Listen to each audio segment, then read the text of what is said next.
Good afternoon. It's another gorgeous day in Charleston, South Carolina. This is Alan Donald with Keller Williams Realty and BuyHomesInCharleston.com. Today I want to talk about foreclosures or distressed properties. That's probably the single most used word for buyers these days. They want a foreclosure, they want a bargain. Distressed properties go through three different stages of the distress. First stage is when the owners fall on hard times, cannot afford to make the payments, and they fall behind. They're in default.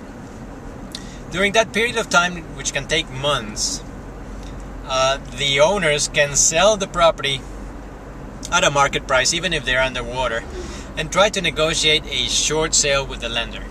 That means that the lender will fall short of what they're owed, and the rest is normally forgiven. That's a short sale. When you buy a short sale, you can impose conditions like subject to inspections and subject to loan approval. The problem with short sales is that you don't really know when and if the lender will approve the contract that you just signed with the seller. So all the contracts are subject to lender's approval, and it's very uncertain. If the property is not sold in pre-foreclosure, it is then foreclosed at public auction, the courthouse steps. You can buy any property at the courthouse steps at auction, public auction, but those properties are bought as is, where is, no contingency. So you have to put 5%, if you're the winning bidder, you have to put 5% down, close in 30 days. You cannot do it subject to inspections, you cannot do it subject to loan approval. That is a very risky proposition and only advisable if you're an experienced buyer and you know what you're doing.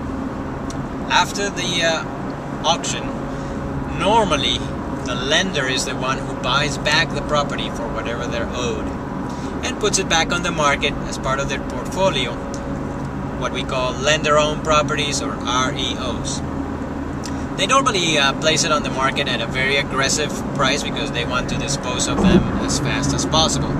Now you can buy an REO, no problem, and you can impose conditions subject to inspection, subject to loan approval. Normally these properties are sold as is, where is, which means that you can do your inspections. If you find anything you don't like, you can get out and get your earnest money back, but the bank is not going to do any repairs for you.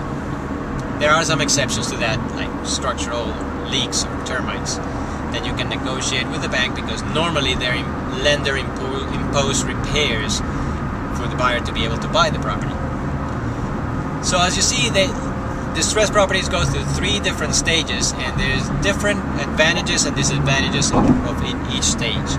If you want to know more about buying distressed properties, please visit my website at BuyHomesInCharleston.com or send me an email at alan@alandonald.com. Thank you and have a wonderful day.